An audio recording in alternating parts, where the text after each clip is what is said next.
አርረሕማኑ ዐለል አርሽ እስተዋ የሚለው የቁርአን አንቀጽ ትክክለኛ ትርጓሜው ትክክለኛ ፍቹ ምንድነው የሚለውን ዛሬ ኢንሻአላህ አጠር አድርገን በዚህ ቪዲዮ የምናይ ይሆናል። በዚህ ዙሪያ ከሰለፍ እስከ ኸለፍ ያሉ ዑለማዎች የኢስላም ሊቆች ምን አይነት ፍሳሪን ትርጓሜን ሰጥተው ተሄዱ ምን አሉ የሚለውንም ከነኪታባቸው ከነነበሩበት ጊዜም ጭምር ኢንሻአላህ የምንጠቅስ ይሆናል። እንደምታውቁት በጊዜያችን አላህን በቦታ የሚገልጹ ሰዎች አርሽ ላይ ተቀምጧል ወይም ከፍ ብሏል የሚሉ ሰዎች ይሄንን የቁርአን አንቀጽ በዋናነት እንግዲህ እንደ ማስረጃ አድርገው ሲጠቀሙት እናያለን። ከዚያም ባለፈ መልኩ ሰዎችን ለማሸማቀቅ በቁርአን አርሽ ላይ ነኝ ብሏል እኮ አርረሕማኑ ዐለል አርሽ እስተዋ ብሏል፣ ለምንድን ነው የማትቀበሉት ቁርአንን ትክዳላችሁ ማለት ነው ብለው ለማሸማቀቅና እንደዚህ አይነት ፕሮፓጋንዳን ሲጠቀሙ እናያለን። በፍጹምኛ ቁርአንን አልካድንም። ናም አላሁ ተዓላ በተከበረው ቁርአን አርረሕማኑ ዐለል አርሽ እስተዋ ብሏል። ነገር ግን እናንተ እንደተረጎማችሁት አይደለም ነው እያልን ያለ ነው። አላህ በቁርአን ምን እንደሚል ታውቃላችሁ? فأما الذين في قلوبهم زيغ فيتبعون ما تشابه منه እነኛ በልባቸው ጥመት ያለባቸው ሰዎች አሻሚ ትርጉም ያላቸውን አናቅጾች ሙጭኝ አድርገው ይይዛሉ አለ። ለምን ይሄን አደረጉ? እዛው በቁርአን አላህ መልስ ሰጥቶናል። ኢብቲጋአል ፊትና ፊትናን ፈልገው ሰዎችን ፈተና ላይ መጣል ፈልገው የራሳቸውን ስሜት ለማርካት በራሳቸው ትርጓሜ ለመሄድ ፈልገው ይለናል አላህ በቁርአን። ታዲያ ይህ አርረሕማኑ ዐለል አርሽ እስተዋ ያለው የቁርአን አንቀጽ አሻሚ ትርጉም ካላቸው አናቅጾች መካከል አንዱ ነው። ምክንያቱም እስተዋ ያለችዋ የአረብኛ ቃል አልሐፊዝ አቡበከር ኢብኑ ዓረቢ እንደተናገሩት 15 ትርጉሞች አሉት። ታዲያ ከ15 ትርጉሞች መካከል ከፊሎቹ በአላህ ላይ አያመችም። እያንዳንዳቸው በቁርአን መረጃ እያደረግን እናያለን። እኛ እያልን ያለነው ይሄንን የቁርአን አንቀጽ አላህ ላይ በማያመች በሆነ ትርጉም አትተርጉሙት ነው እያልን ያለነው። ለምሳሌ ከትርጉሞቹ መካከል ኢስተዋ የሚለው ማለት ነው ጁሉስ በሚል ትርጉም ይመጣል፣ መቀመጥ።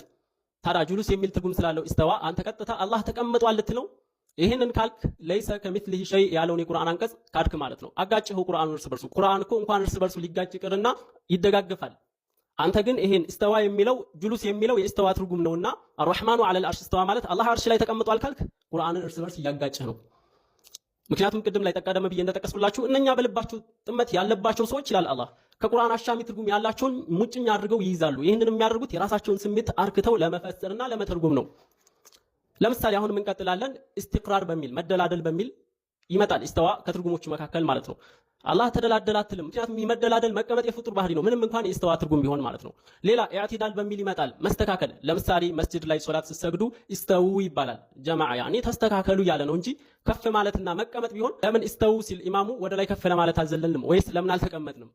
ይሄ ከኢስተዋ ትርጉም መካከል መስተካከል የሚለው ስለሚመጣ ማለት ነው። እንዲሁ መብሰል አረቦች ኢስተወ ጣዓም ይላሉ፣ ምግቡ በሰለ ማለት ነው። ታዲያ እንደው ቢላሂ አለይኩም በሰለ የሚል ትርጉም ስለሚሰጥ ኢስተዋ የሚለው ቃል አላህ አርሽ ላይ በሰለ ብለህ ልትፈስረው ነው ቁርአኑ? ላ አላህ በቁርአን እንዲሁ ወስተወተ ዐለል ጁድይ ይላል ስለ ነብዩላህ ኑህ ሰፊና ሲናገር።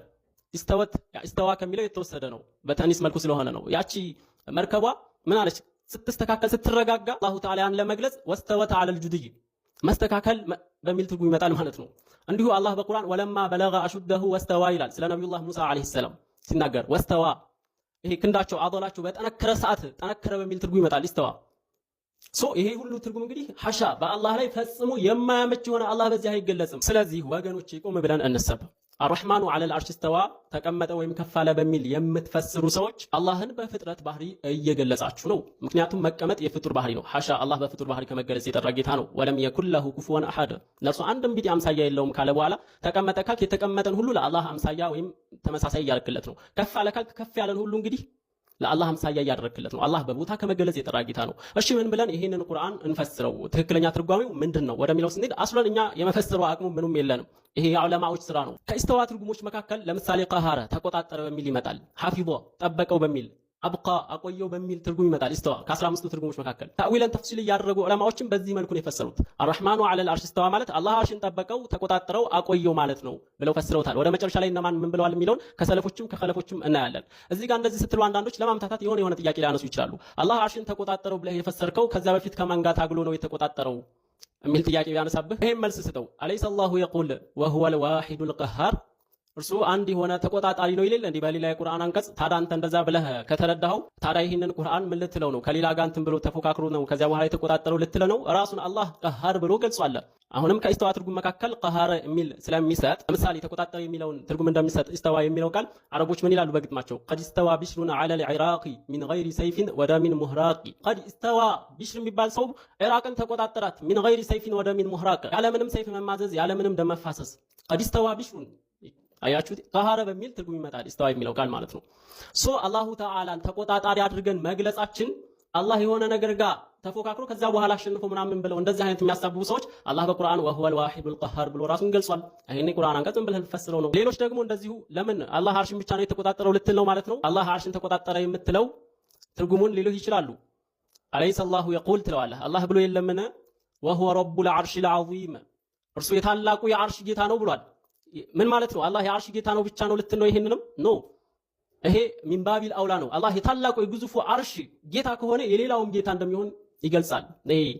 አስተሳሰባችንን ካላጠበብ ነው ማለት ነው። እንደዚሁ ይህንንም አላህ አርሽን ተቆጣጠረው ሲባል አርሽ የሚያክልን ያን ትልቅ ፍጡር አላሁ ተዓላ መቆጣጠር ከቻለ ሌላውን ሚንባቢል አውላ ይቆጣጠረዋል ማለት ነው። አርሽን አላህ ባይቆጣጠረው በአላህ ጥበቃ ስር ባይሆን ኖሮ ያን የሚያክል ግዙፍ ዓለም ወርዶኛል ከአለም ይኩን እንዳልነበርን ያደርገን ነበረ ማለት ነው። እንጂ ኢንሻአላህ ከሰለፎች ሉጋዊ የሆኑት የቋንቋ ምሁር የሆኑት አብዱላህ ኢብኑ ያህያ ኢብኑ ሙባረክ 237 ሂጅራ ላይ ነው የሞቱት ሰለፍ ናቸው። ምን ይላሉ? ራሳቸው በግልጽ እንዳሉት ምን ይላሉ?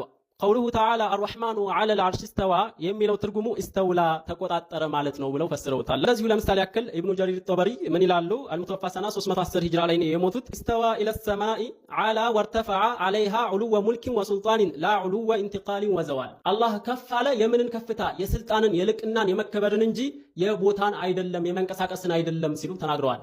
ኢብኑ ጀሪር እንግዲህ እሳቸውን ተፍሲር እንቀላለን ትላላችሁ። ይሄን እንዴት እንደምትዘሉት አላውቅም። እንዲሁ ኢማሙ አህሊ ሱና የሆኑት አቡ መንሱር አልማቱሪዲ እሳቸውም አልሙተወፋ ሰና 333 ላይ ነው የሞቱት። አርረሕማኑ ዐለል ዐርሽ እስተዋ ያለውን ሲተረጉሙ እስካሁን የምንጠቅሳቸው እንግዲህ ሰለፎች ናቸው። ኢስተውላ ዐለይሂ አላህ ቁጥጥሩን በዐርሽ ላይ አደረገ። እነ አልኢማም አልሐረመይን ከኸለፎች ስንመጣ እነ በድሩዲን ኢብኑ ጀማዓ ሌሎችም ብዙዎች ጠቅሰዋል። ያው ከሰለፎች ከጠቀስን የኸለፎቹን ደግሞ እንግዲህ ኢንሻአላህ ሌላ ጊዜ እንጠቅሰዋለን።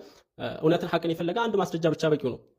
ሲጀመር አላህን ከፍ አለ ማለት የፍጥረት መገለጫ ነው። አላህ ደግሞ ፍጥረት መገለጫ አይገለጽም። ስለዚህ አርረሕማኑ ዐለል ዐርሽ እስተዋ ማለት ትክክለኛ ትርጓሜው የተፈለገበት አላሁ ተዓላ አርሽን ተቆጣጠረው ጠበቀው አቆየው ማለት ነው እንጂ አላህ በቦታ ከመገለጽ የጠራ ጌታ ነው።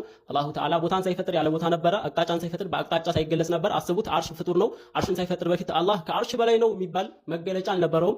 አርሽን ከፈጠረ በኋላ ደግሞ አላህ ለአላህ አዲስ መገለጫ አዲስ ሲፋ ሐሻ፣ ይሄ በአላህ ላይ የማይመች የሆነ ነው። አላህ እውነታው አዘልይ እንደሆነ ሁሉ ባህሪያቶቹም ሁሉ አዘልይ ናቸው፣ ጅማሬ የላቸውም። ተግባባን አይደለ?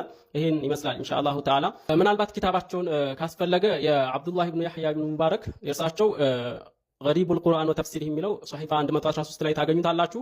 የኢብኑ ጀሪር ጠበሪ ደግሞ የእርሳቸውም እንደዚሁ ተፍሲሩ ጠበሪ ላይ ጁዝ 1 ገጽ 457 ላይ ታገኙታላችሁ። የአቡ መንሱር አልማቱሪዲ ደግሞ ተእዊላት አህሊ ሱና የሚለው ኪታብ ጁዝ አልአወል የመጀመሪያው ጁዝ ገጽ 85 ላይ ታገኙታላችሁ። ይሄን ቪዲዮ ለብዙሃኖች ሼር ብታደርጉላቸው ለብዙሃኖች የሂዳያ ሰበብ ልትሆኑ ትችላላችሁ። ባረከላሁ ፊኩም። ወሰላሙ አለይኩም ወራህመቱላሂ ወበረካቱ።